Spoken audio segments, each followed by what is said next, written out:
Morning, and welcome to Redeemer Lutheran Church in Columbia, South Carolina, where we're part of the ELCA. I'm Pastor Gary Lodeholt. Two cows were grazing in a pasture when they saw a milk truck pass. On the side of the truck were the words pasteurized, homogenized, standardized, vitamin A added. One cow sighed and said to the other, "Makes you feel sort of inadequate, doesn't it?" Maybe we know what that's like. Maybe we have looked around at someone else, at the accomplishments and accolades they received, and felt inadequate next to them. Maybe in times like that, we feel less than. Maybe that's not a comfortable place for us to be. Maybe we want what they've got. This week we are looking at stories in the Bible of cover-ups, those Watergate-like scenarios where something wrong was done and then the attempt was made to cover it up and keep it unexposed. Today we jump to the New Testament and to the small story of Ananias and Sapphira. The problem was Barnabas. Actually, Barnabas was anything but the problem, except to Ananias and Sapphira. Barnabas's real name was Joseph, and he was from the island of Cyprus, and somehow very early on he had become a Christian. The thing was, in just about everything he did, this man Joseph encouraged the fledgling early church and neophytes in the faith, so they gave him the nickname of Barnabas, a name that means son of encouragement. It's important for us to note that Barnabas didn't do any of the things he did in order to get those accolades. That was just his character. He was an encourager at heart, operating with integrity and sincerity. But Ananias and Sapphira noticed the esteem everyone held him in. Then Barnabas did something that was a great encouragement to the very early church. He sold a field and gave all the money to the church. They really needed it to help maintain all the things the church was doing to support the poor and needy in their midst.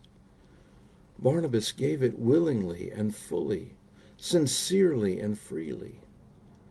But Ananias and Sapphira noticed how everyone spoke well of Barnabas for this.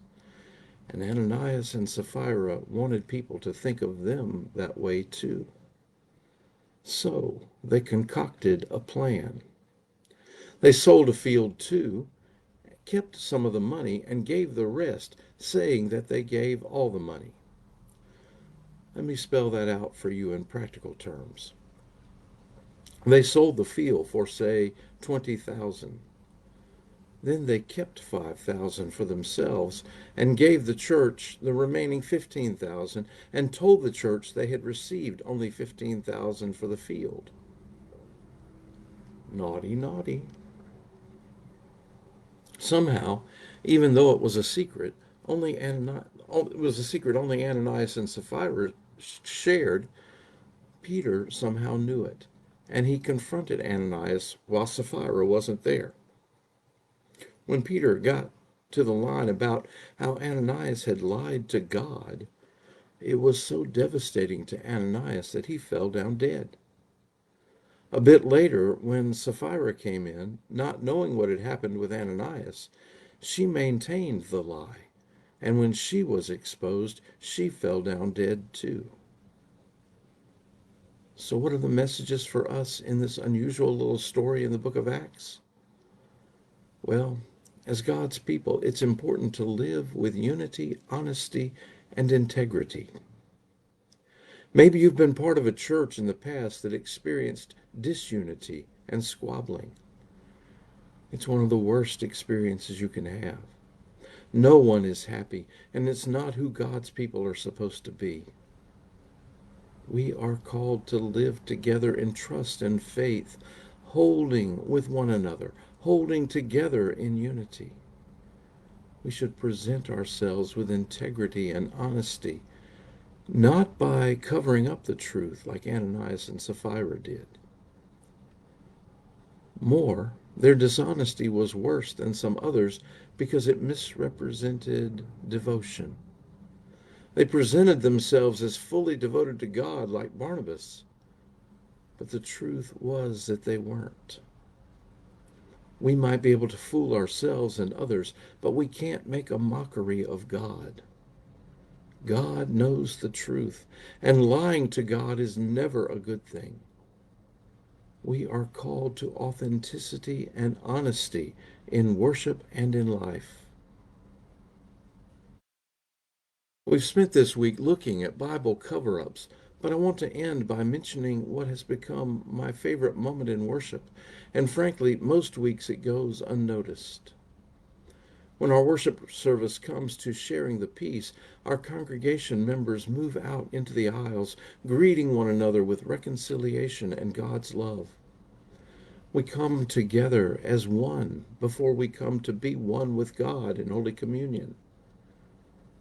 As the sharing of the peace ends, I go behind the altar where our communion elements are, and I take hold of the veil that covers over the bread and wine and lift it off. And I take, and that's my favorite moment as I unveil or reveal Christ's very presence among us in a real and tangible way. It's a powerful moment that happens while most people are settling back in and the choir sings an anthem and the ushers take up the gifts and offerings. While that's going on, I uncover God's gift and offering for us. It's not a cover up of sin, it's an uncovering of grace. It's the uncovering we need.